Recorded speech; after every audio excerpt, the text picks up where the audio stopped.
Hello and good morning to everybody. Welcome to the very first Exchange reseller meeting for 2025.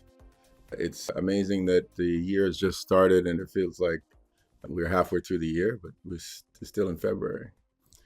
Today, we're going to sort of recap the 2024 business. We gave a similar presentation at the NAMM show to people who attended that event. For those of you who could just watch it now, we're going to recap most of that for you today. We also have some very special guests from our vendor group.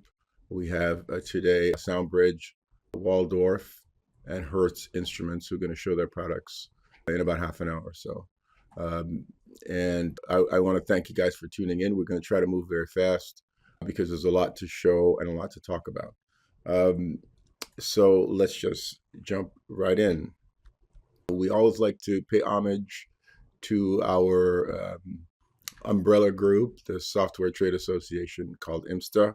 IMSTA is the only organization in the entire world that is out there batting for the music software industry every single day. It does it with a very small group of dedicated people. It survives on fumes and the gifts and support from many people in the industry. We thank them and people outside the industry, institutions, schools, and things like that.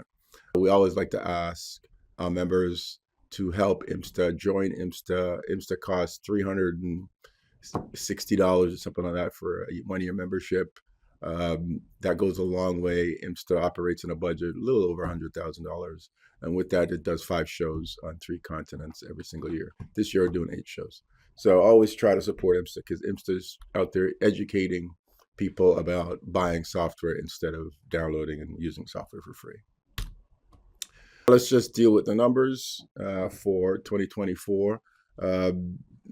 Everything is up except for vendors. We purged a lot of vendors out of the system prior to 2023. We had a lot of resellers. We had a higher number than this, 1,400, but many inactive resellers. And then we went through, purged hundreds and hundreds of resellers out, and also hundreds and hundreds of vendors. And now we're starting to see increases again, more organically. And of course, at some point in the future, we'll purge. But the macro business, 4% increase in overall sales. Over 1,000 new products, 82 resellers added around the world. And as you know, resellers are vetted, and not everybody that applies to join Exchange automatically gets to join Exchange. And we had 32 new vendors, including Steinberg, who is one of the oldest companies in the business. 18 of the 20 global regions in the world. So Exchange has split the world up into 20 regions. And we had a milestone last year where 18 out of 20 of them have daily sales. So a lot of people's perception of some of these areas of the world may not be actually built on reality. A lot of people are buying software all over the place. And most of the software is sold at exactly the same price. So there's no price concessions made to particular regions of the world. Now, as far as the way it looks, we look at transactions, which is, how many times, people hit the systems to make a purchase, and those are up about 3%. Now, 40% of the transactions are promotions, which is very high. The total number is 441,000 transactions. Now, some transactions, actually, the vast majority of them have one product, but some have, 20 or 30 products on them. The bigger companies come in and buy sort of in bulk. So it's at least, modestly speaking, 500,000 or 600,000 codes that flew out of the system. Essentially, we're at 1,200 transactions a day. We like to compare things to, milestones in the past. So in 2014, we were at 49 transactions a day, which was a lot, which was actually, we're very proud of that 49 transactions a day at that time, which is a massive increase, of course. And we hit a big milestone this year in one of our resellers, only one, across the 100,000 transaction mark. So that means they did 100,000 transactions on the system. Now, the industry has been squawking and complaining about what's happening to sales since the bubble from the pandemic. and we are subscribers to Music Trades, and they have done some studies about where things are, what trends are going, and the trend basically, I think most people have seen this trend. We had a huge bump in 2021, followed by a slight correction, if you will, in 2022, and 2023 was a big kind of return to reality, and 2024 was an absolute return to reality. Now, this is not a failure. We're back to 2020 levels, but some companies are still up. And that means, of course, other companies must be down. Now, if you look at it in terms of just the growth in business from 2020, you can see that really the bump is over. So the COVID increase is behind us. However, we are an exception to this because in the retail channel, software is still very, very tiny. It's a very small part of the business. So essentially, software has miles and miles to grow, and there's only been blue sky. So when you compare the software growth in MI to the overall growth of MI, the software growth is outstripping the normal growth, meaning guitars, bass, drums, accessories, percussion, those types of things. We have been outstripping the growth recorded by Music Trades by 35%. So for resellers, and we say this all the time, it's true. There are a lot of people that listen to us and they're making millions of dollars, okay? Making money while they're sleeping, literally. This part of the business is growing. This part of the business will not recede because every single person on the brown line, every instrumentalist, every person that buys a bass, every person that buys a microphone will eventually buy software. But everyone that buys a microphone will not necessarily always buy a bass guitar. Everyone that buys a guitar would not necessarily buy a microphone. But every single person will eventually buy software because they need it in order to record or to be heard. You cannot be heard outside of your house without software. Impossible. Try it. Now, we've been doing this transaction tracker for many years. And of course, if you look back at our business in 2014, like 10 years ago, it was good business. We were very happy. I mean, we're talking right way down here. And we tried a lot of things. We experimented a lot. We're still experimenting. And we were told a lot of things you can't do certain things. The first thing we were told is you can't sell software in stores. Like, there's no reason to sell software in stores because people will just buy software online. Why would you go to a store to buy software when you could just go on the internet and buy it? Well, the reason is people like to go to stores. They like to buy online too, but they like to go to stores. So, if they want to go to the store, they're going to go to the store. Like, don't worry about what people are going to do. They're going to do whatever they want to do. Since that time, we were told that you can't sell software in stores. We've had 2.7, almost 2.8 million transactions in stores, clearly proving what people told us was incorrect.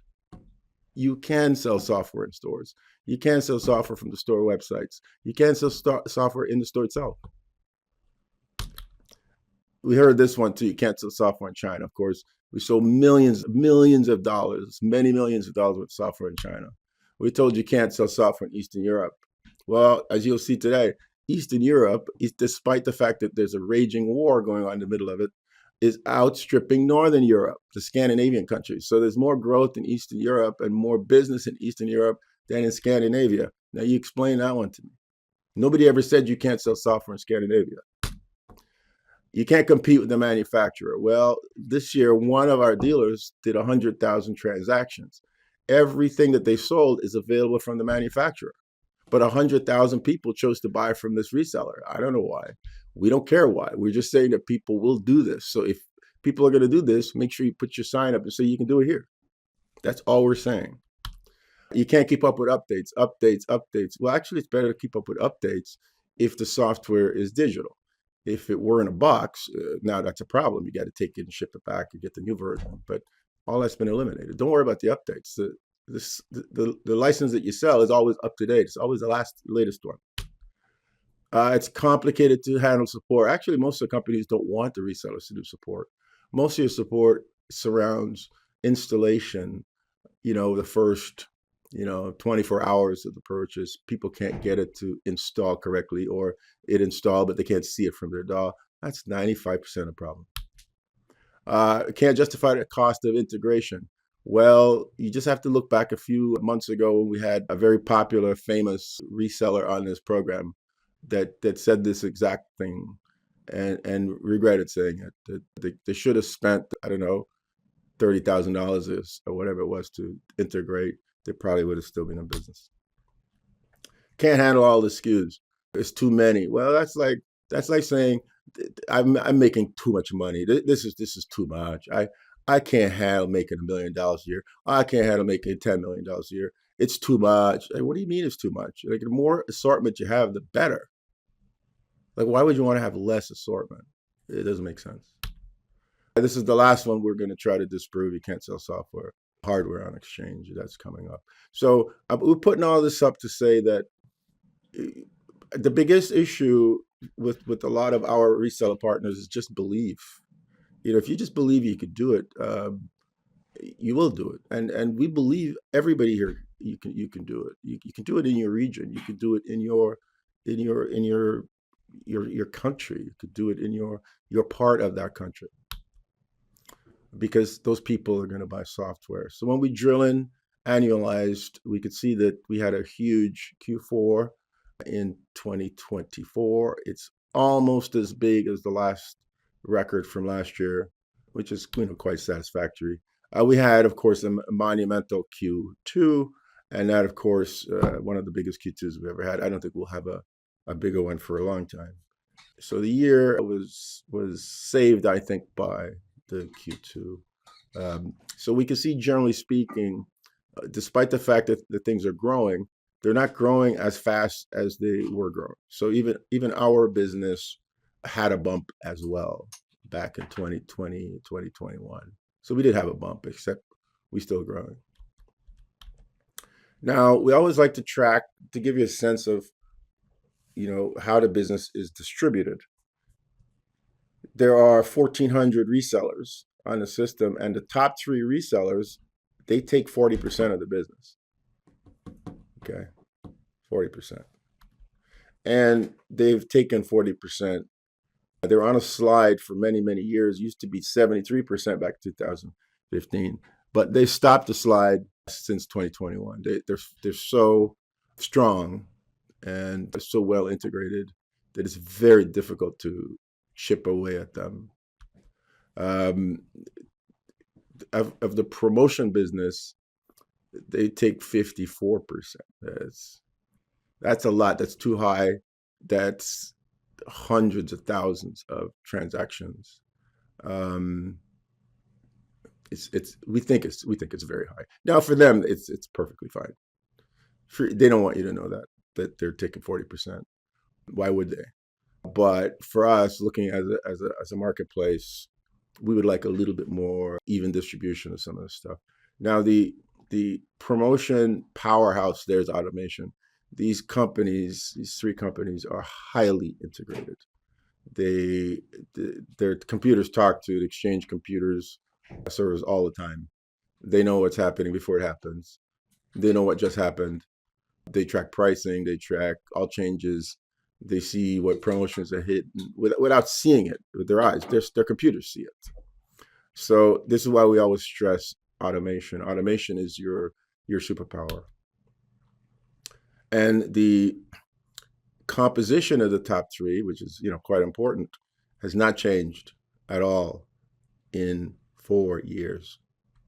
And I'll look a little bit further out, the top 10. And the top 10, they're about 60%. And again, you can see they're not giving up anything. It's very hard to chip away. They're losing a little bit, but not much. It's pretty much stable for the last 4 years, mirroring what's happening with the top 3 resellers. The only difference here is this is well distributed. So we have 3 of these top 10 resellers are anchored in Europe, 3 in Asia, 4 in the United States.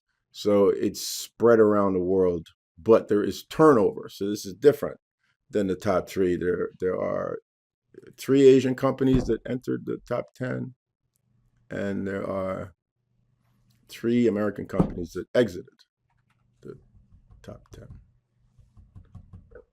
So very interesting.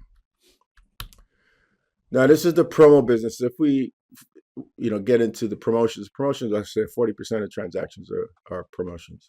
So if you look at the promotion as a revenue business, as proportion of revenue, transaction, there's 260,000 transactions in 2024, up from 250,000 last year. So it's not a massive amount of growth, but that's still a lot. Now, if you're not in the promo business, and then some resellers are not, they're just not in the promo game at all, then you're playing in the 60 percentile. Your entire business is located over here in that blue area, and you just don't want to play up here. My suggestion, of course, is just to be at both sides, because this is becoming quite significant. If you look at the this business, the changes are happening in the smaller dealers. So the smaller dealers are getting better and better and better at these promos. As you can see from 2020, those dealers represented 17% of these transactions. Now it's 28%. So a lot of things that we're doing with these meetings, a lot of things we're doing with our discourse and our account managers talking to you guys, it's working. You're getting more and more and more each year. Well, you kind of flattened out since 2022, but still, there's been massive growth. If you go back to 2015, where the people outside of top 10 represented 3 or 4% of the promo business, this is very, very healthy, and we really like this trend. We still think it's a little top heavy. Of course, I'm sure you all agree. And these are the people outside of the top 10, this emerging section. There's growth here. Because the whole system grew, the flattening that we saw, the stagnation that we saw in the last 3 years, has actually, it's now changed. It's going up, which is good news. There were 139,000 transactions in this segment, which is quite good because it's up from 2023. And the market share is stable.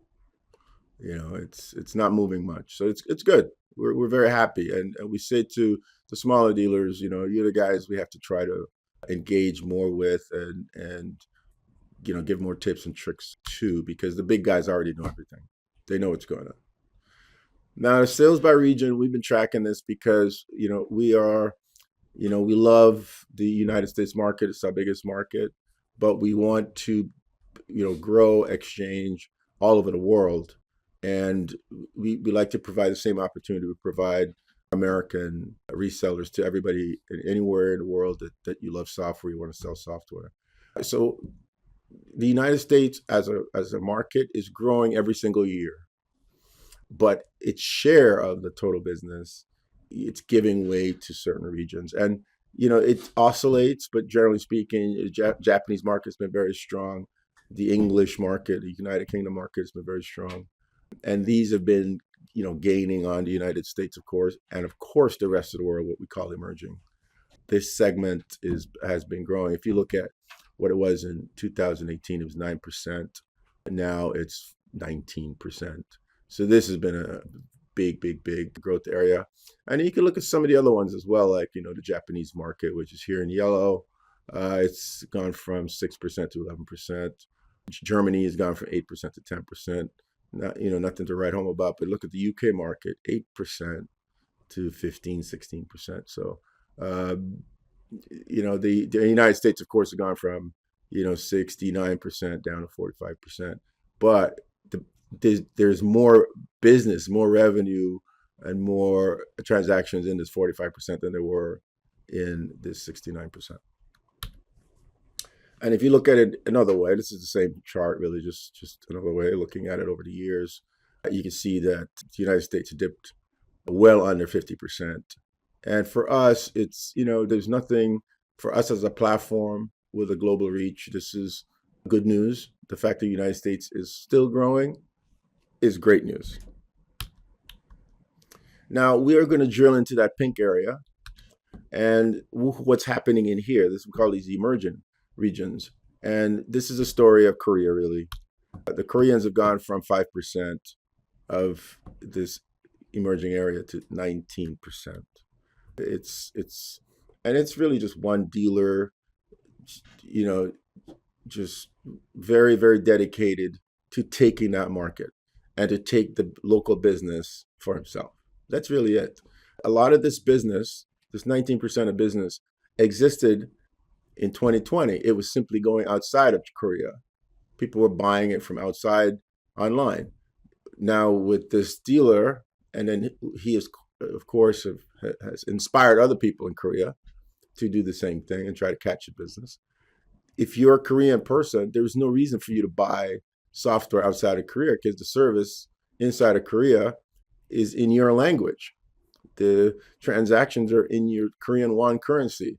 The support people speak Korean.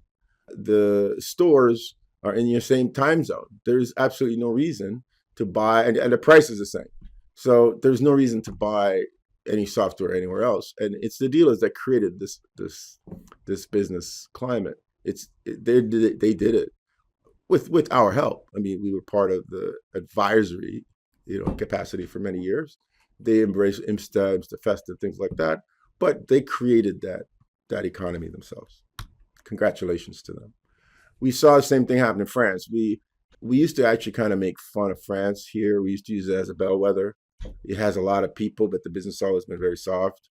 But we had, again, a couple of dealers, one dealer in particular, step up and really put France on the map. France went, from 7% all the way across to 10%. It really, France was a big deal in 2024 because of this one dealer. So you as a dealer listening to this event, you have the power to do this in your own market. Like everybody can do this in their own market. You don't have to. The playbooks have been written by so many other people. Just follow it. Just offer product in your own language. Offer it in your own currency. Offer support locally and make sure everybody knows that they can get the same price from you. And then you're subject and they're subject to whatever consumer protection laws there are in that particular country. Those laws don't extend outside of borders. So if you buy it from outside, you're not going to be protected as well. After a while, people realize that it makes more sense to buy it directly from you. And China's come back, which, China, we put a lot of work into that region. So China's come back to growing again. And now we look at the people that came in and joined the system. Most of them are from Asia and Europe. North America is strong as well. But what's really remarkable here is actually the South America. A lot of South American dealers joined the system, relatively speaking. And so this is an awakening in that particular region, which we are, very happy to see. But when it comes to, this is where the new people came from. When it comes to their transactions or their business, it's a different story. The Asian markets are completely overperforming. So despite the fact that the Asian freshmen, newcomers in 2024 made up only 30% of the registrations, they were 46% of the business. So they're completely outperforming the Europeans, who were down at 7% of the business, despite being 31% of the registration. So we got to help our European resellers. Even the Americans also, North Americans, did very well, 25% of registrations, 31% of the transactions. So, we've been saying it for years. You ignore Asia at your peril. Now, our composition of business has really not changed much. We're still selling mainly retail software. There's some education business, but the bulk of it is retail software. There's some hardware, but it's mainly we're still in the resale business of software.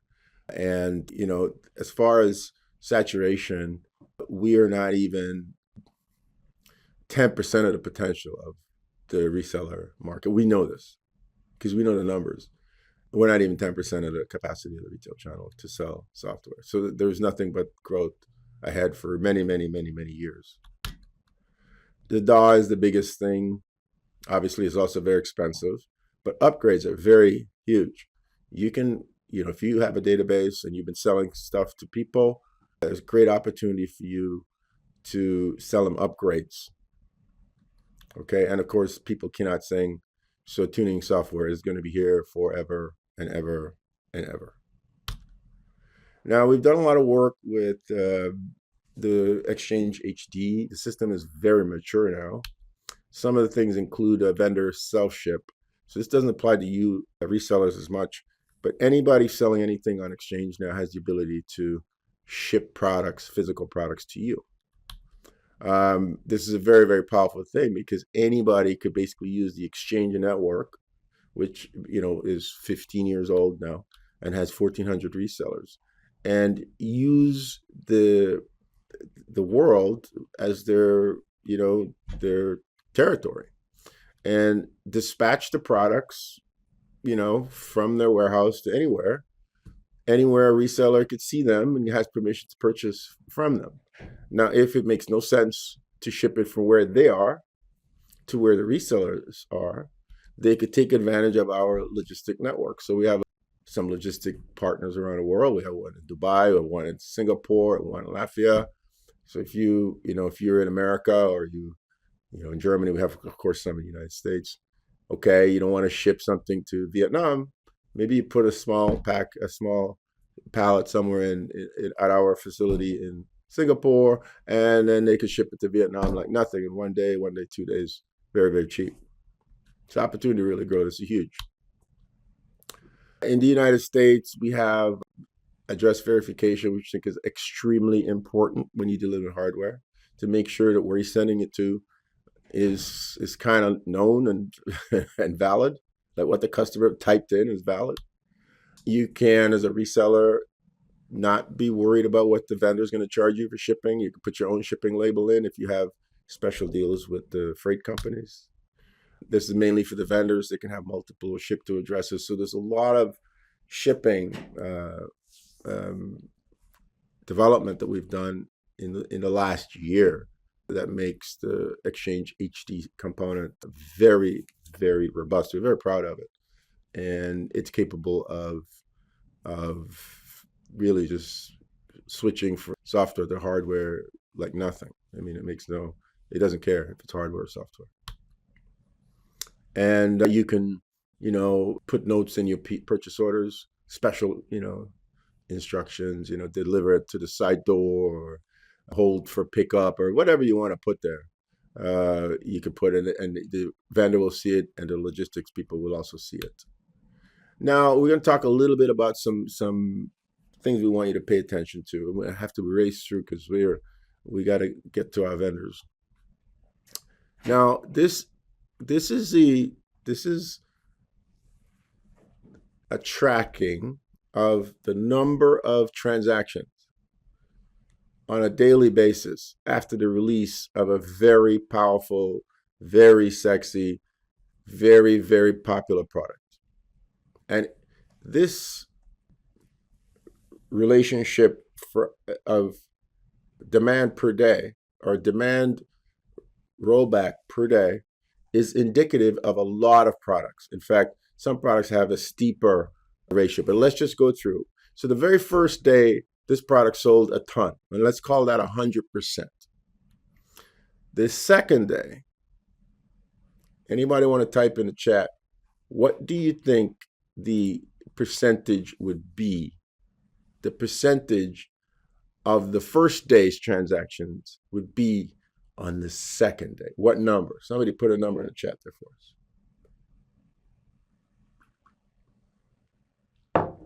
What do you think it is?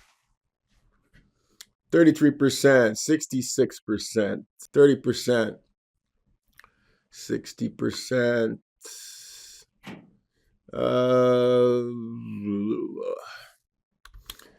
Well, let's see. It's actually 70%. Now, if you put this product on your website on the second day, it's like going to the Super Bowl during a halftime show. You missed the first half. It's a shame. Like you paid for a ticket, You flew down to Miami, you got all dressed up, and you got there late. That's the feeling of putting this product one day late. What about the third day? Anybody want to guess? Where does it go? Yeah, Don, you were close. You get an exchange bag. Come on now, let's see. How far down does it go? 38% says Perry. Third day, 45%. You guys are getting warm. You're getting warm. Real warm. It's somewhere around there. It's 42%. 42%. You see it's starting to go yellow. And it just continues to fall. By the time you're out to 10 days, this thing is about 10%. Now we're not talking about a obscure product. We're talking a product everybody wants. We're talking about a product that has a ton of videos on YouTube and all kinds of social media. We're talking about a product that's an industry standard. We're talking about a product that is hot, okay? And 10 days out from the release, it is 10%, and it will never return to anywhere near the first or second day, ever. Even if you discount this product 80%, it will never get to the first day. I'm telling you, we have the data. Tracking. And then it settles down, it's about 10%. 10% forever. Now, this is a very popular product. Now, what does this mean? This is probably the most important slide we have in the whole show. What this means is speed is absolutely important. The powerful companies, the smart resellers, they don't miss that first day. In fact, they don't miss the first hour. They don't miss the first hour. They can't miss the first hour. Can't. Everybody's waiting for this thing. It's released at 10 a.m. or it's released at 12 noon or whatever. People are waiting. It's like it's like a Britney Spears, or not Britney Spears, Taylor Swift concert. Tickets go on sale, at 11 a.m. People are waiting, refreshing. Boom. 10 days later, you can't get the same demand. Impossible. It doesn't happen. So speed is critical, okay? And the future sales, even with a discount of 75% off, doesn't get back to here. You must communicate with your vendors. You must know when the products are released. You must be there on the first day. And if you have a vendor, that is very important, if you have a vendor who is telling you, well, we're going to release the product on March the 1st, and then we'll bring it to the reseller network March the 10th, they're not good. They know exactly what they're doing. They're trying to get all the business for themselves. Not cool. And you shouldn't accept it. You should push back. And you probably shouldn't support them. Now, these are some facts for promos. And I'm going to have to scoot through these really fast. What is this showing? This is showing the relative popularity and business of promotions based on the number of resellers and the number of products. So the more products you have, the higher up they are. That little circle shows basically nothing, 0. That's as small as you can make the circle. And it shows you very few products, very few promotions have, 500 products. Most of them have under 100 products, but you can see all the businesses in this area. So we wanted to dig in a little bit. What is going on with the promos? And we find that the more products, the less the business.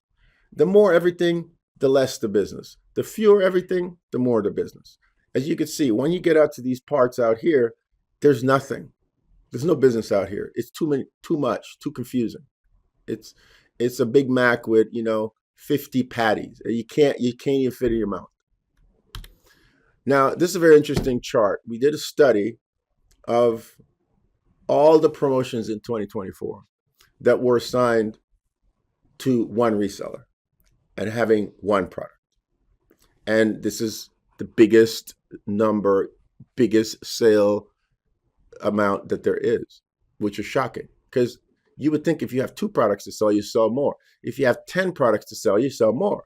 Like if I have a promo that has 10 products, I should have more money. If I have a promo that has 1 product, I should have less money. Actually, it doesn't work. You would think if I have a promo that has 1 product and 10 dealers, I should make more. No, actually, if you have a promo that has 1 dealer, you actually make more money.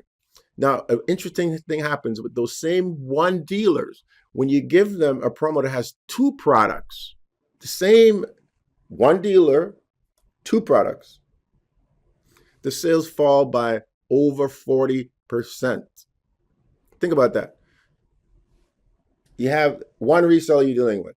You give them 1 product, a whole bunch of promos for 1 product, and you give them the same number of promos that have 2 products in them. The ones that have 2 products, you add up the amount of money you make, it's going to be 40% less. Why? Somebody please tell me in the chat, why do you think that would be? Why would it go down and not up? They have 2 products to sell. Why not make double the money? Doesn't make sense. Okay, Wake says, let's focus. Now, what about 3? Why is there such a massive drop when there's 3 products? Like, think about it. What do you give them 3 products? The same reseller has 3 products. It basically it doesn't make any money. How could that be? Doesn't make sense. Should make more money. And 4 or 5, it's just a wash. Come on, we got some smart people out here. Somebody explain that to me. One of you guys. Reseller. Why would that be?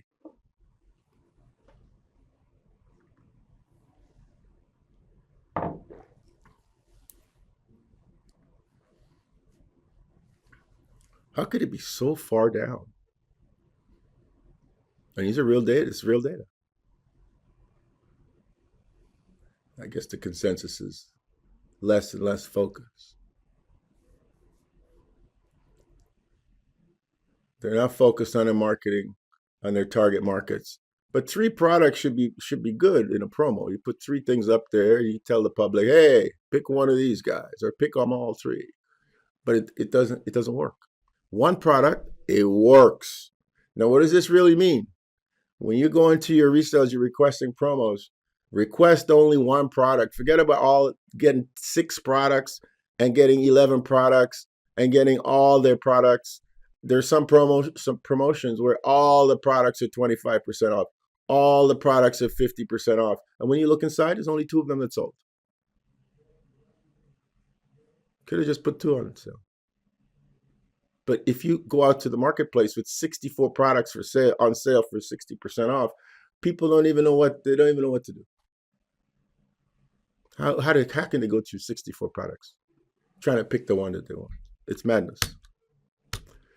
Now we're going to show you some more data. So number of the promos that are on the system that have 1 reseller are by far the most successful. That's the number. There is not even anything close. How about the number of products? This is not as definitive, but it is absolute that 1 product promos are the best in terms of revenue generation. They make the most money. For you guys as resellers, if you have a promo, now here's a promo out here. You guys can see it has 77 products. You know, somebody picked up some money from this. You know, we all like money. Here's one that has 57. It's got some money, but not as much as 1 product.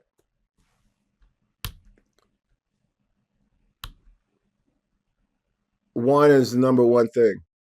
It's ironic, but it's true. Ask for 1. Be the only one. That's called exclusives. Look for exclusives, guys. Discount levels. Of course, it helps that 1 is so powerful. Of course, it's going to have the highest. But discount levels are how many different discounts are there in the promo. So there's somebody that put out a promo last year with obviously more than 20 products that had 20 different discounts. So some products are 25% off. Some are 29, some are 34, some are 60, some are 42. Like, guys, this is like, it's craziness. People don't know what to do. You've given them a Rubik's Cube and they've never seen it before. And you say, okay, put it together, and they don't know what to do. Duration, this is very important as well. The duration is 16 days. 16 days is the best because this is the number of promos and this is the revenue. So the 15 is there's same revenue, but there's way more promotions. So if you average it, it's not as good as 16. 16 is the ultimate day. Now, why is 16 better than like 1 week? Anybody know why? Anybody can tell me why is 16 better than 8? 8 has more urgency, no? And the other question is, why would a 60 days be better? That gives people 2 months to buy the thing. A lot more time. Anybody know? Why giving more time doesn't give more sales? And what is it about 16? What is it about 2 weeks? As opposed to 1 week or 3 weeks or 4 weeks? Anybody know? It's very interesting. Corey's got something there. Corey, you're onto something. And you know why you're onto something, Corey? Because a lot of demo people who download a demo, it usually runs 15 days. Most people are paid every 2 weeks. So if you're 1 week, you might miss their paycheck. If you 16 days, you'll catch at least one pay period somewhere in there. And the demo expires in 15 days. They got to make a decision in 16 days. So 16 days is very good. A lot of reasons. All right, we're almost done. We're just going to scan through this, and then we're going to go to our vendors. This is a look around the world at exchange transactions, the whole thing, okay? Obviously, there's a dip on the weekends. Most of the days are good, but generally speaking, don't stop things on the weekend like sales. Tuesday is a good day to start a sale. Wednesday is a good day. When you're working with your vendors, try to start things up on a Tuesday or a Thursday and finish them, like starting a Tuesday, finish on a Thursday. So that's all. I'm just going to tell you what to do. Now, this is the overall exchange, the whole world. And what we're going to do now quickly, I got like 1 minute to go through, so we're going to go really, really fast. There are 3 areas. The purple area is nighttime, which is like 6 p.m. to midnight. The dark blue area is from midnight to, 8 a.m. or so. And the blue is 9 to 5. So most of the business overall is 9 to 5 around the world, right? But a lot of business is done in the morning. You can see this. The morning is actually a crazy time, like from midnight to 9 a.m. in the morning. People buy a lot of software. It's kind of shocking. Now we break up the regions so you can see how the regions are faring, okay? This is Central America. You can see almost nobody is buying anything in the morning. People are sleeping. They're not buying software. Okay, and this, of course, is time adjusted for each one of these regions, right? This is Benelux. And we have a little number here that we use to rate their sort of 24/7 percentile. Benelux, again, and this is about the resellers. The resellers are not really integrated. So most of the business is manual, and it's between 9 to 5, okay? This is France. A little bit of business at nighttime. People are buying something before they go to bed, but basically once it comes to midnight, the people in France are fast asleep. South Europe, a little bit more business in the morning, but not much at night. Again, these people don't like to buy software at nighttime and in the morning. Canada, similar. Some business at nighttime, a little bit after midnight, but after that, they go to sleep. Northern Europe. Now you can see a little bit more integration. There are people buying stuff online. Musicians are buying stuff online and getting it at 3 in the morning. So there's some kind of automation going on in Northern Europe for sure. This is South Asia.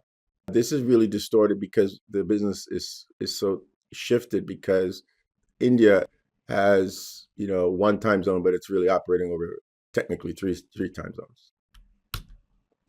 This Eastern Europe. Now, Eastern Europe, as we said at the beginning, you can't sell software here, but look, people are automated here. They're selling software in Eastern Europe at 3 in the morning. For sure. They're selling, like, people are up making music. They want to get a plug-in. They go to some website of a dealer in Eastern Europe and they buy the stuff and they get it. Australia, a little unfair as well. They have 3 time zones. So this could be 9 to 5 for somebody here. But still, there's stuff going on at nighttime in Australia. This is Japan, fully integrated country. This is the United States, highly integrated country. So you can see the United States, if you really were to put this in dollars, the worst time in the United States is right here at 4 a.m.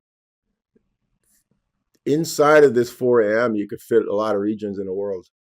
That's how much money is being made by these dealers while they're sleeping. Because the dealers, they don't know that these sales are happening until they wake up in the morning. This is Korea. The reason Korea is so good is because they did the same thing everybody else did. Actually, they're one step ahead of the United States.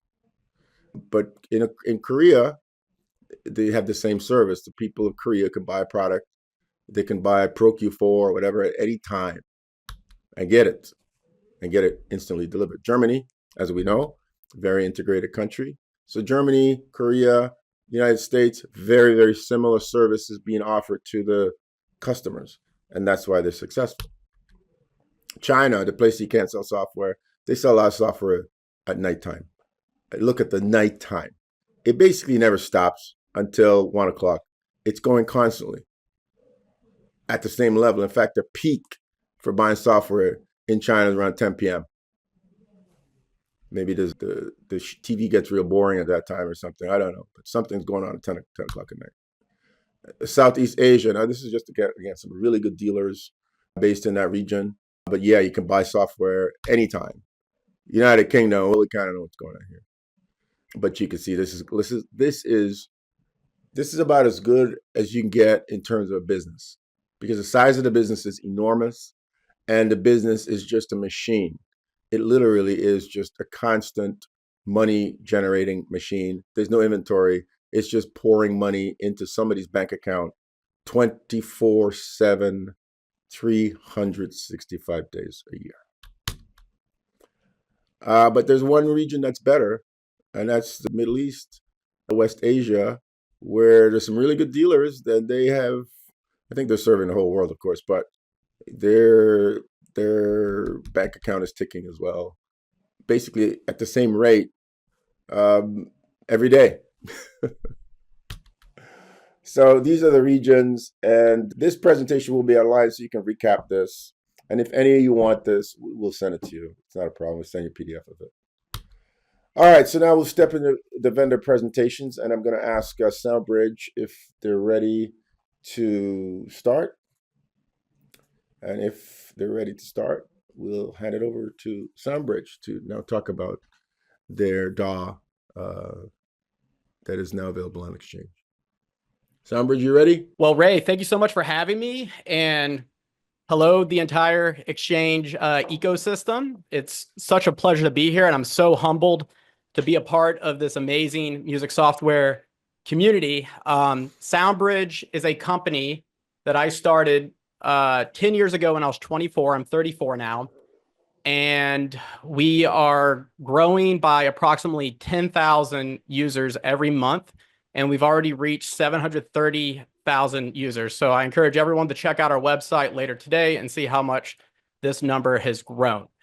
SoundBridge was developed from real experience with existing solutions. And Ray, much of what you're talking about in terms of cognitive dissonance in sales and too much information is something that we felt our industry peers were highly partaking in.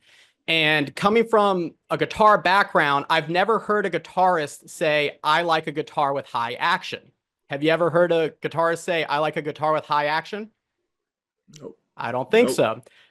And the digital audio workstation is, guess what? An instrument. Okay. And we're focused 100% on ease of use, getting people up and running, having people focus on one thing, and that's their musical composition. We believe that 90% of a great mix actually is in the arrangement and composition. And a lot of people have incredible ideas for their music, but with all the cognitive dissonance and all the various parameters that they can touch and see, their music comes out over compressed, overly processed, and they're never able to hit their music production goals. We have a mixture of people coming from existing solutions and people using SoundBridge for the first time. And the people that have come from existing solutions, majority of them have been in existing solutions for over 15 years. They've never been able to hit their audio quality. They come into SoundBridge, they're able to hit that audio quality in the first week. This is what SoundBridge looks like. Can everyone see SoundBridge right now? Yes. All right, great. There are thousands of features in this DAW. So I can go into details, specific questions if anyone has them, but I'm just going to go over the stuff that we launched last year. So first of all, when you install SoundBridge, you're greeted with this in-app tutorial, and it tells them where they can open it. And we're all about plain English. We want to talk to people in plain English. We don't want to get too much complicated jargon. I really have an emphasis on readability and assuming that the customer can really understand the manual and understand it. We have this beautiful in-app tutorial that goes through everything related to the DAW. Of course, it has all your basic functionality, but I'll just go over some of the cool stuff that we launched last year. So here's our example track. Flashback. We got mad, anybody crack that. Flashback. To the boys got anybody crack that. Flashback. We got mad, anybody crack that. Flashback. To the boys got anybody crack that.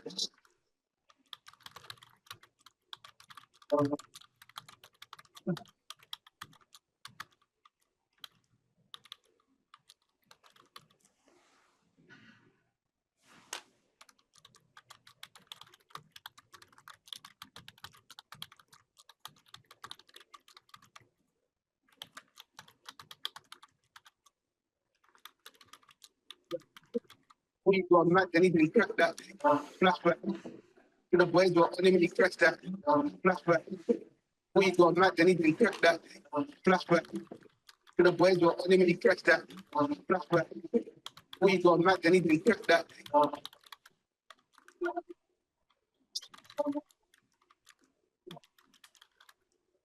Flashback.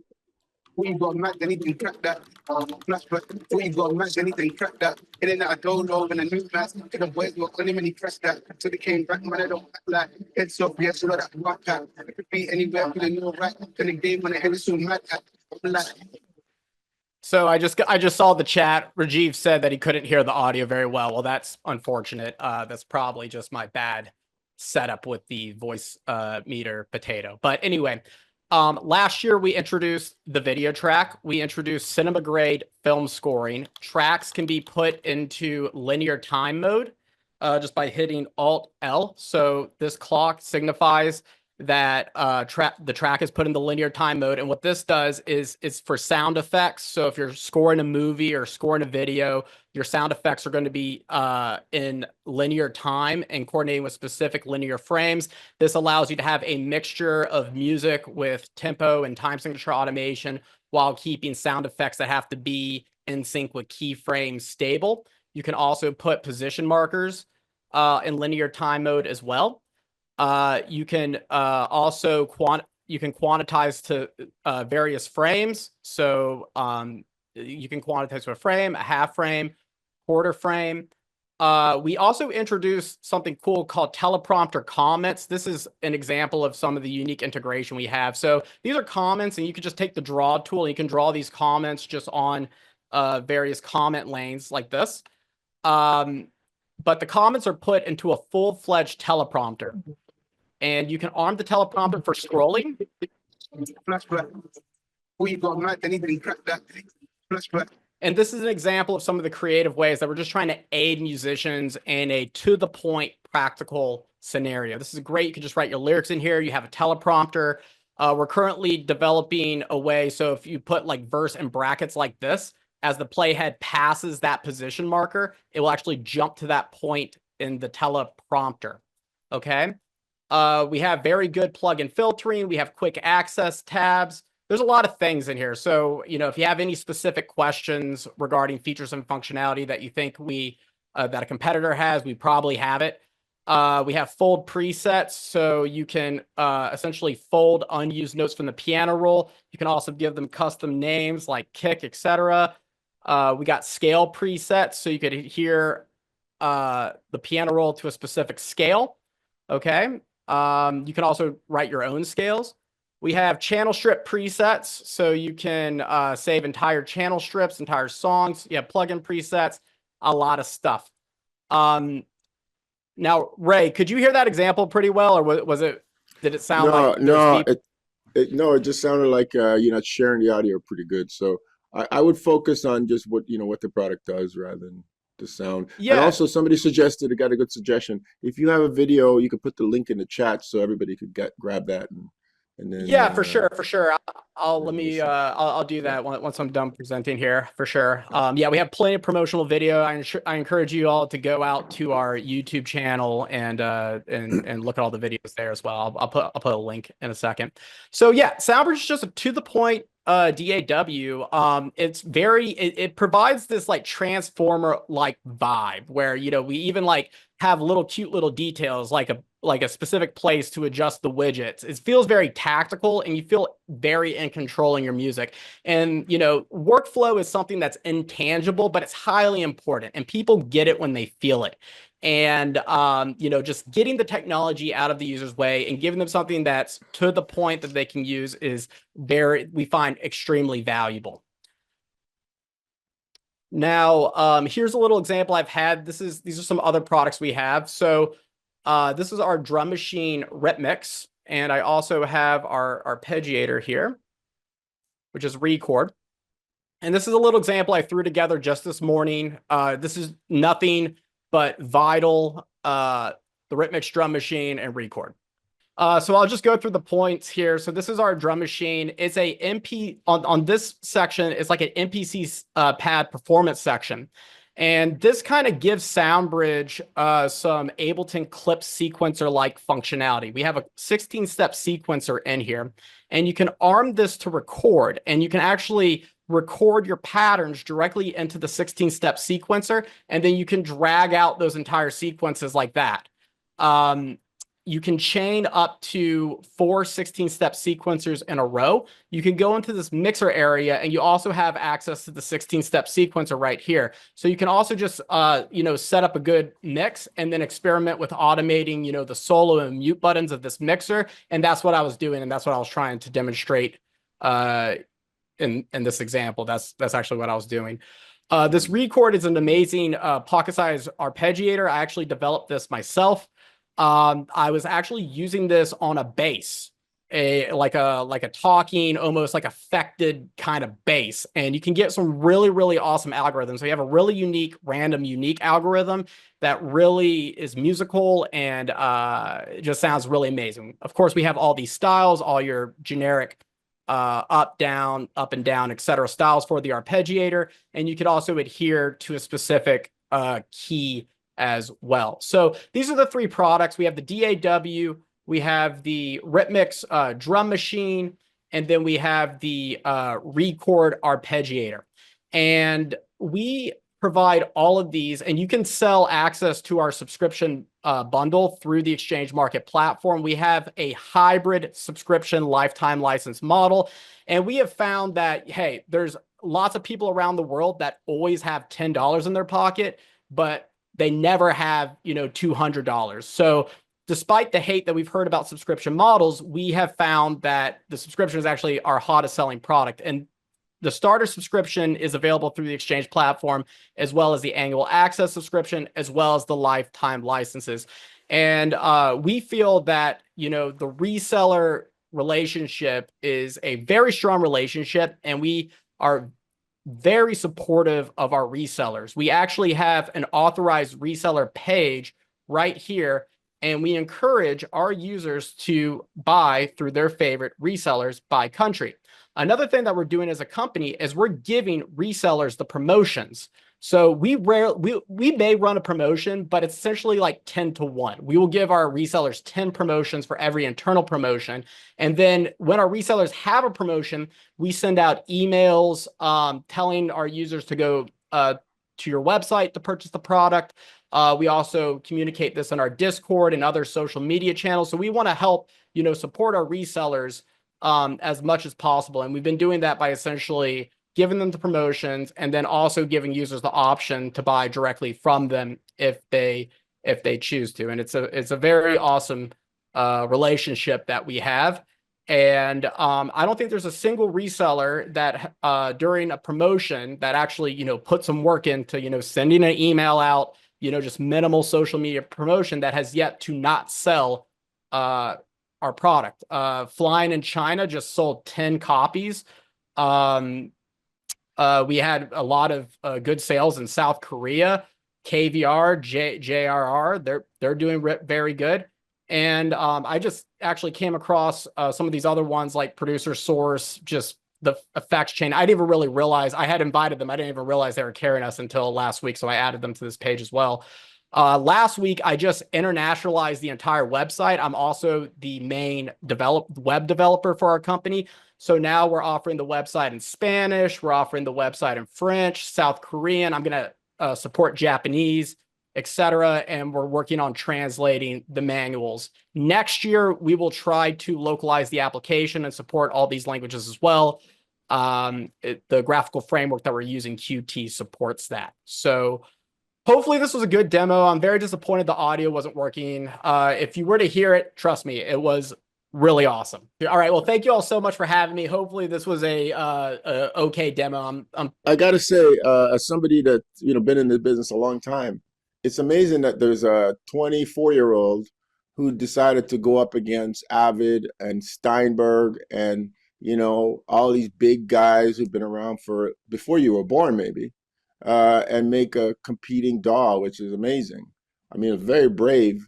The fact that you got 730,000 people to you know, take a dip into your DAW, which it's amazing. And I mean, I congratulate you. I think it's actually amazing, because you should be crushed by those guys. But I mean, you're doing some great stuff, and you know, you're the reason that we have Exchange, because you're now able to have your product distribute all over the world with just a few button clicks. So I really commend you, and I'm very proud of what you've been able to achieve. Oh, wow. Well, thank you. That means so much, Ray, and thank you so much. And we're just so happy to be a part of Exchange of this entire ecosystem. No, it's amazing, really, really amazing, and brave. Maybe a little bit crazy, I don't know. All right, next we have Waldorf, who's going to show their products. Waldorf, are you guys ready? Yes, we are. I think there's the two of us. Rolf, are you there? Yeah, I'm here. Okay. So a brief speech of the company history. Probably you've heard of us before, thanks to our hardware products, more than 30 years building synthesizers. Some of them are, you know, legendary nowadays. A little later on, we got into plugins. We've got 8 plugins, and of course, we relied on Exchange right from day one. So in the last 6 months, we released 2 new plugins. The Microwave one, which was late August, beginning of September. And then right in the middle of the Christmas season, we were brave enough to release the Blofeld plugin. Both of them are emulating their hardware counterparts. But among the other 8 plugins that I mentioned, you can find synthesizers that are unique, that are not just emulations. So you've got a bit of everything. So Yeah, we would like to show you a bit a sneak peek of the company history, and then a bit a sound sample of the Microwave One, if I'm not wrong. So please, Rolf, I think you may go ahead and start showing. Exactly. Yeah. So as you mentioned, we are a synthesizer company. We have a whole variety of hardware synthesizers with keyboards, without keyboards, very big ones like the Quantum MK2 and very small ones. But we are here for the software side. So we have also a plugin portfolio. We are doing this for a very long time. Beginning the company itself, it was started in '89, and we are doing plugins, I think, like the 0 years. And what Josep was just mentioned, we have these two new plugins, Blowfed and Microwave.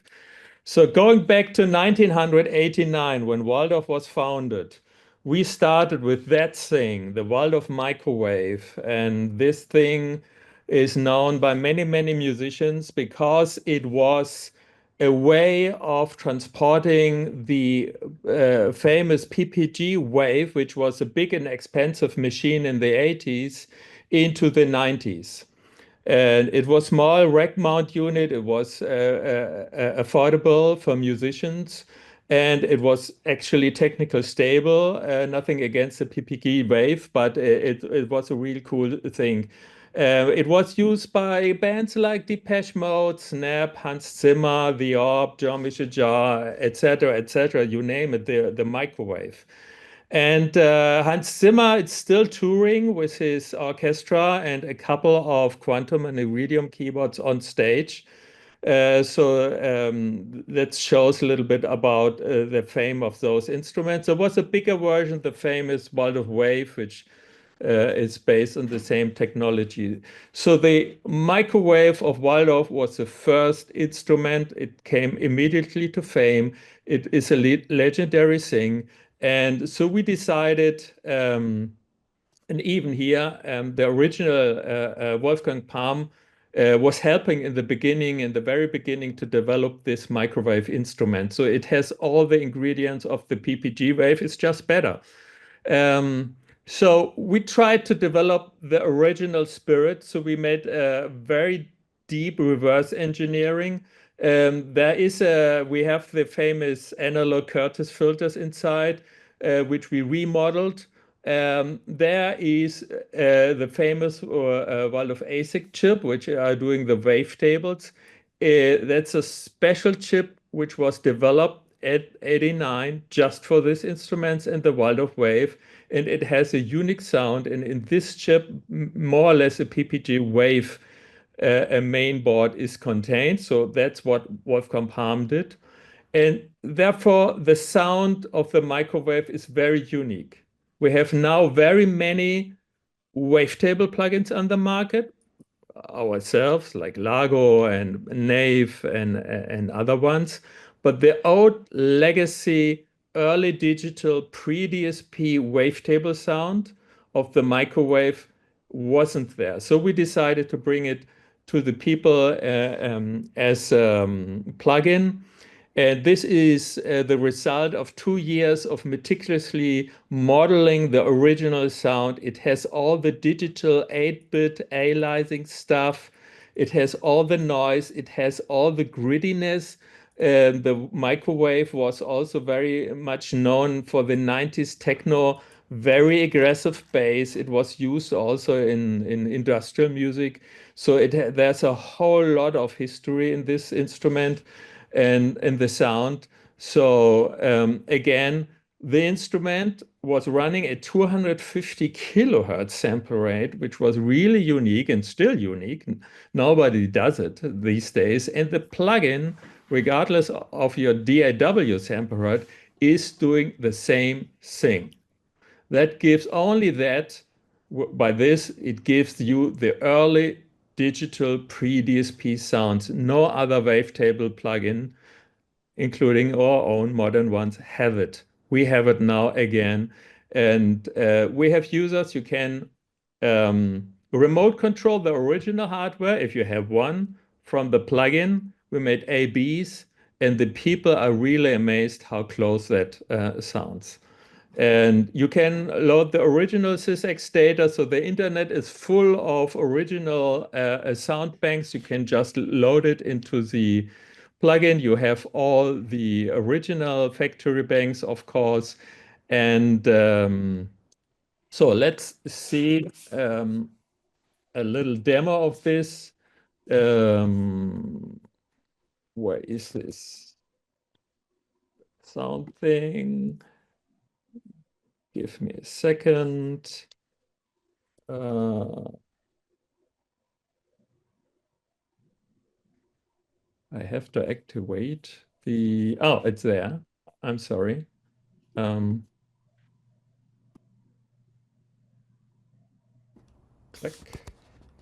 Now you should be able to hear the sound. Do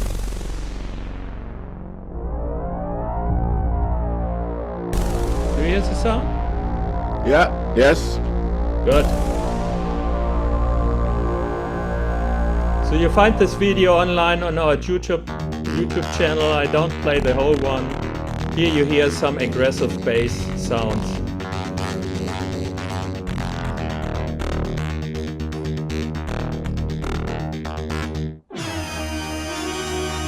Here's a more like 8-bit wavetable digital analyzing stuff the microwave is famous for.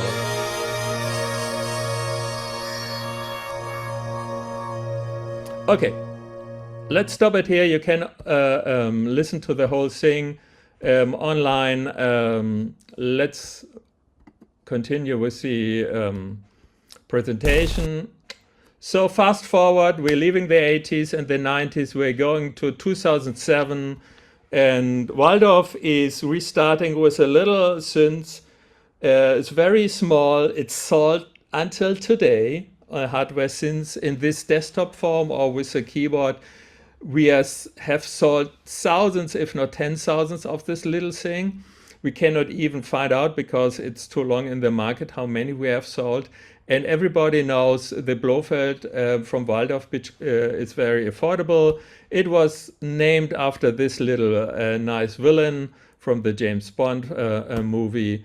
And we made in December also a plug-in version of it, which also as a microwave function as editor. If you have the hardware, you can edit the hardware with this user interface, because honestly, this hardware user interface is very affordable, but it takes a little bit of time to move around. So you can do it with the software. We have all the factory sounds here. We have the synths, we have the huge modulation matrix, and so this all the classics of the Waldorf Blofeld wavetable synthesizer. You can exchange the preset with the hardware in both directions, so you can use as a librarian, you can use it standalone, you can use it without the hardware. Anything goes. We have the multi-modes completely implemented here. We have, that's interesting, now we have the integrated sample editor because the wavetable oscillator can be playing samples. So you can also move the samples between the DAW and the hardware, or just use it in the plugin. And so the plugin as well can control the hardware, but again, you can just use the plugin and don't need the hardware at all. And it's a modern wavetable synthesizer. So let's give it, oh, no. Should give you some sound. Can you hear the sound? Yes, yes. Good.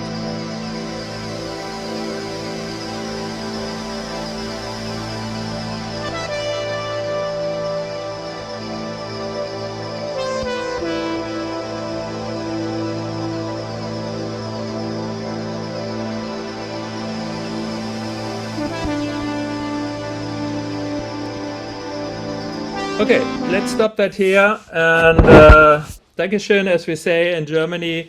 So we bought two hardware classics from our side as software instruments. which can control the hardware, but also working standalone. And I really highly recommend to trying this out. We have 30 days demos. Maybe we should now think about 16 days because this was a very interesting presentation. And really, the microwave brings an sound to it. Read the user testimonials. It's really unique, and it's a good thing to sell to the people. Maybe Josep, you want to finish with some remarks about reselling options and promotions? Yes, indeed. There will be a promotion very soon. I mean, just make sure that you are connected to us through the Exchange platform, because we'll be activating a new promotion to be active maybe in 1-2 weeks to give you enough time to get everything ready. I've got questions from some dealers in those countries where there is a local distributor for Waldorf. And the usual question is, can we sell your software? The answer is yes, because usually when we have a distributor, that's for hardware products only. So we really have no restriction on resellers on that regard. I mean, just send us an inquiry on Exchange Market, and then I'll make sure that's accepted and we can start working. And that's all. That's all from me. I think from you as well, Rolf. Yeah, any questions? I'm happy to answer, or just drop us an email. Yeah. All right. Well, Thank you. Thank you, Rolf and Josep. Good to see you again, Josep. Good to see you too. Yeah. In case you guys don't know, Josep has been, doing some work with us on Exchange with manuals and things like that. So he knows what he's talking about. Okay. We're now going to invite the people from Hertz Instruments, Hertz Drums. Are you guys ready? Hertz? My name is Vitalii. Thank you for having us. It's been a great pleasure to learn all about all these awesome products. And I will be talking about Hertz Drums. So Hertz Drums is a virtual drum instrument that was created by Wiesławski brothers. These are the guys who have like more than 20 years of experience in sound engineering and music production. They have recorded more than 300 albums. Some of them have multi-platinum status. Some of them have reached like top positions in the Billboard charts. So what they wanted to achieve with this plugin is that they really wanted all their virtual drum needs covered by one piece of software that is available as a plugin and as a standalone app. And in my view, like the final result has exceeded even their expectations in terms of how powerful it is. So let me show you some of the features that I find the coolest about the plugin. First of all, we've got this vast MIDI groove collection, and it's huge and it's easy to navigate, easy to use. All the grooves are sorted by style, time signature, tempo, and then they're grouped together by the type of beat. So we've got intro sections. It's a great way to start a song. We've got outros. Yeah, and it just ends there. We've got drum fills, like from like simple snare rolls to like some crazy mixed stuff. This is not as too crazy, but it's still good. And of course we've got main beats. They sound like this.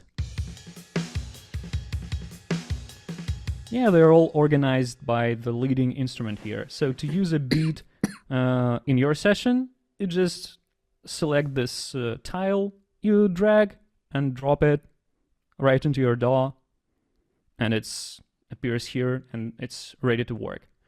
All right, so of course now let's talk about the sounds. Hertz Drums, in its standard version, for $49. It comes with the basic sample pack. Let me show you what it sounds like.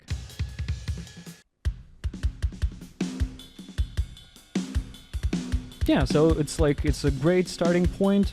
It's like, it makes you completely happy using it, but it makes you want to have more, and we have more. So the one we were listening to before is called Grand Rock Pack, and as you can see, every pack comes with a bunch of presets that are essentially like distinctly different sounding drum kits. Let's listen to this. Yeah, so this one is the Grand Rock Pack. It's another preset.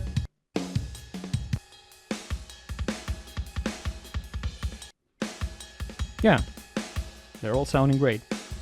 Now, we are making sure that our sample library collection spans from like completely raw, unprocessed sounds to very heavily pre-processed drum tones. So on the heavily processed end, we've got this library that is called Fame and Fury, which is tailored for like modern metal, gen type of stuff. And let's hear what it sounds like. Yeah, it's the one right here. Yeah, let me reload this beat.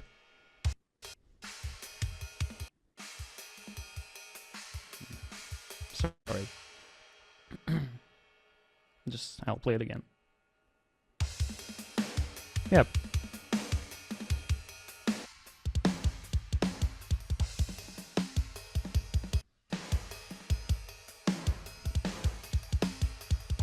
And on the unprocessed end, on the raw sample end, we've got this library that is called Metal Unlimited Raw Pack. And essentially it sounds like raw drums recorded in a great drum room with great microphones. So let's give it a listen.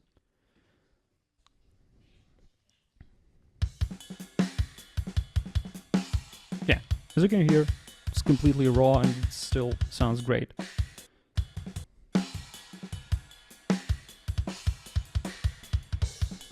Okay, now, so these are raw sounds and they need some processing. We actually can do a lot of processing right here in Hertz drums. So let's play this beat again. Here I want to focus on, first I want to focus on the effects fader. So in every library it's doing its own thing. In this particular library it's adding, it's like blending this really punchy, snappy, transient sound to your raw sounds that you already have. So let me show this to you first on the kick drum.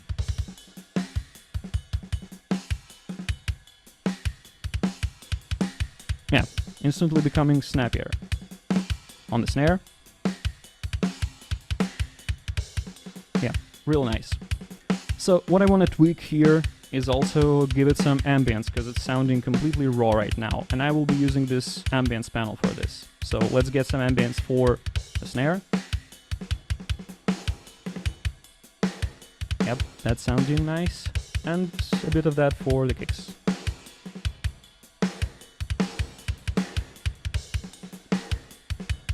Great. So we have this second page of settings here. Oh yeah, on the first page, forgot to mention that we have microphone selector. So for each instrument, we've got 3 different mic options, and they all sound different. So let's hear it on the snare.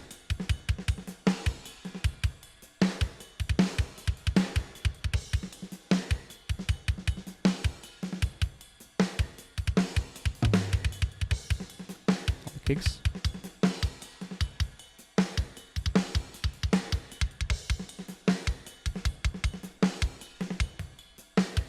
Yeah, it's a subtle change, but it allows you to really tweak your sound to your needs and to your music.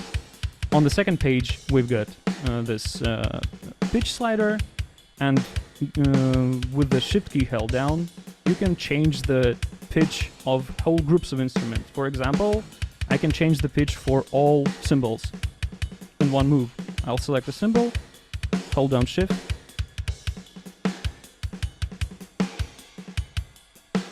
and the pitch for those China cymbals is going down. next up on this page, we've got this great module, very powerful module that is called Humanize. So it has 3 independent controls for randomization of the sound. You can randomize the volume, pitch, and velocity for every instrument. Yeah.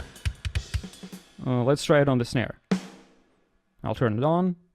I'll crank up the pitch. And like now, every single snare hit will be slightly different in pitch. Let's hear it in the context of the groove.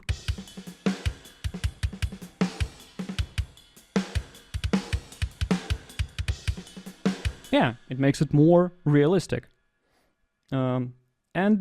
Last thing here is the ADSR section. It's the very powerful module that allows you to adjust the attack and decay, sustain and release for every instrument. So let's try it on the snare. Let's say I want to cut some attack from the snare. Originally it sounds like this. I can cut the attack.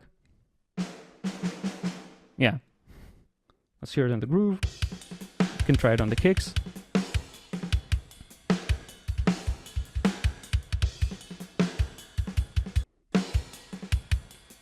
Yeah, so a very powerful control, and it's very easy to use.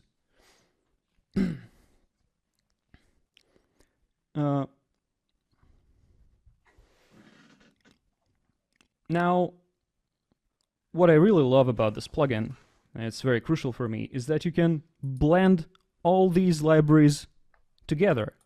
So let's say I love the snare sound and the tom sound from the raw pack, but I want to have the kick sound from the heavily processed pack. I just select the kick, let's play a bit, and I can select a kick from a heavily processed pack.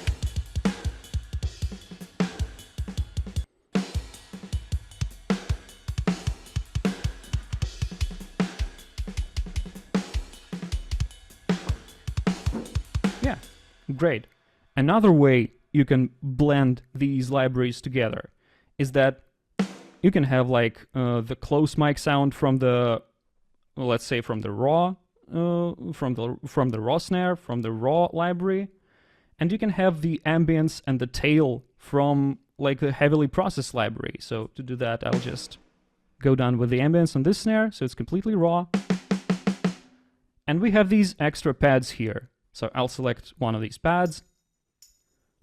I'll change its type to snare, and I'll load up a snare from the heavily processed library.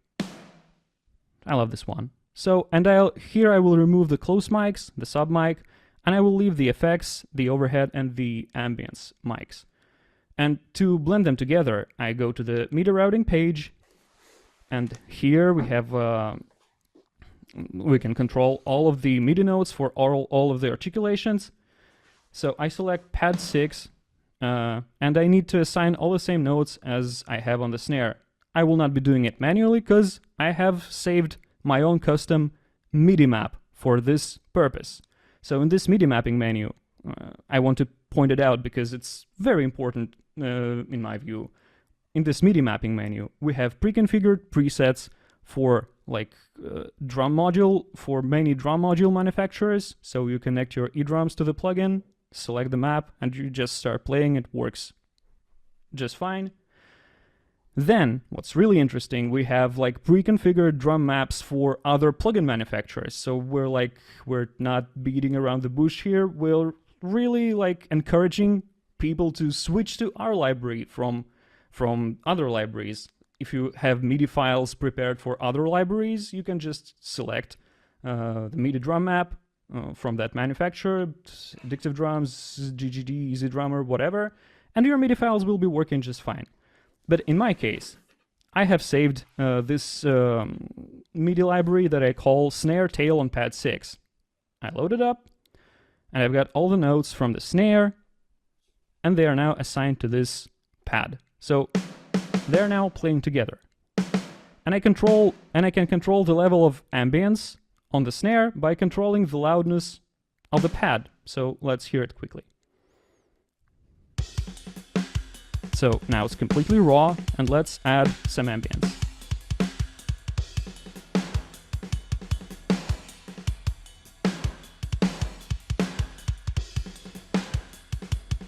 to me, this is sounding really good.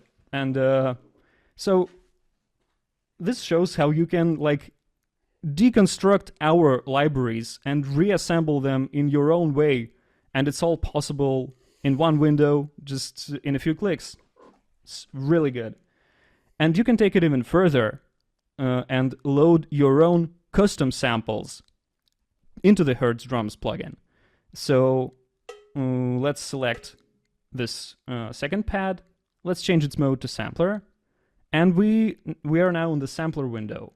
So our sampler that is built into Hertz Drums is like really advanced. It supports up to 8 articulations. For each articulation, it supports up to 6 dynamic groups. And for each dynamic group, you can load up to 4 samples for round robin. So the plugin will be randomly selecting one of those 4 samples for each hit of the instrument. And also, it supports multi-track samples. So let's say you have like your favorite snare from a recording session that you had like a long time ago, and you have the multi-track of this snare, and you want to use it in Hertz Drums. You can do that. You can load it accordingly to these sections, like the direct microphones, overheads, rooms, reverb, sub, and effects, and it will be working just fine. But in my case, I will be using just a one-shot sample. So I change the dynamic group number to 1, click load, and I load this one-shot snare sample. And now it's loaded to this pad. And it's like a cheesy sounding 80s disco type of snare. And what's really good, like what's really interesting about that is that now you can use all the functions of Hertz Drums with this external sample. So if you want, you can go change its tuning. You can tune it to whichever note you like. Let's hear that. So originally it sounds like this. You can tune it down, you can tune it up. You can also use the humanize module with your external one-shot sample. So we can crank up the pitch to 7.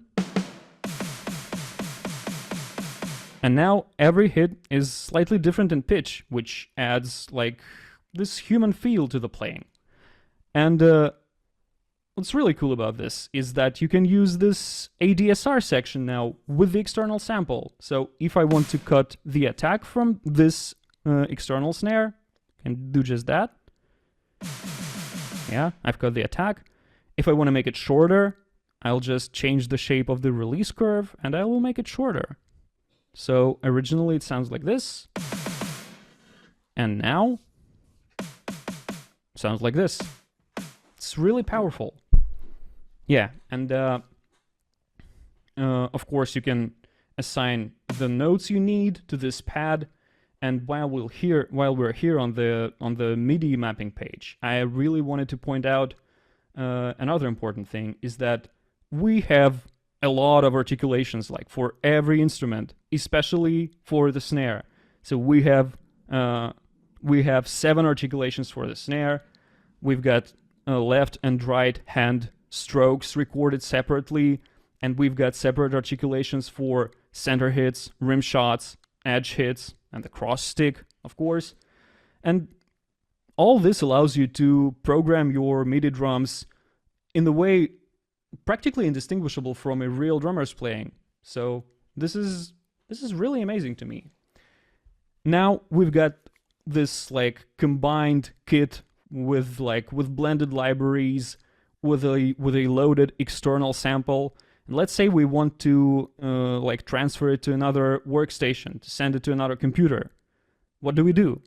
We can save this whole preset, like with the external sample loaded into it, into one file using this option, export with sampler.